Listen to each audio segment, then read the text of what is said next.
Speed kills but it kills. చాలామంది సైలెన్సర్లు మార్చుకొని అదేవిధంగా స్పీడ్గా పోయి కింద పడి కాలేరు కొట్టుకొని బెడ్ రీడన్ అయిపోయి పాపం తల్లిదండ్రులు ఇబ్బంది పెడుతున్నారు.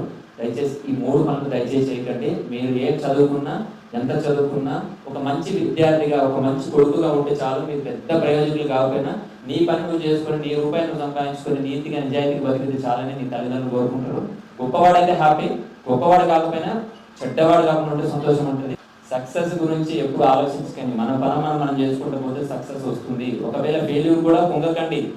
ఇంకోటి ఏదో రాసి పెట్టింది నీకు దేవుడు వేరే మంచి ఆప్షన్ ఇస్తుండు, గుర్తుపెట్టుకోండి. ఇంటర్మీడియట్ ఫెయిల్ అయినా అని ఐఏఎస్ అయితే కలగనమ్మా మనం. సో ఆయన ఆ రోజు నేను ఇంటర్మీడియట్ ఫెయిల్ అయినా సూసైడ్ చేసుకుంటే మర్చిపోయేటోళ్ళం, కానీ ఆయన ఇంటర్మీడియట్ ఫెయిల్ అయినా చదవబట్టి ఇలా ఐఏఎస్ అయ్యాడు. సో గుర్తుపెట్టుకోండి, అట్లాంటి గొప్ప గొప్ప వాళ్ళు చాలామంది ఉన్నారు.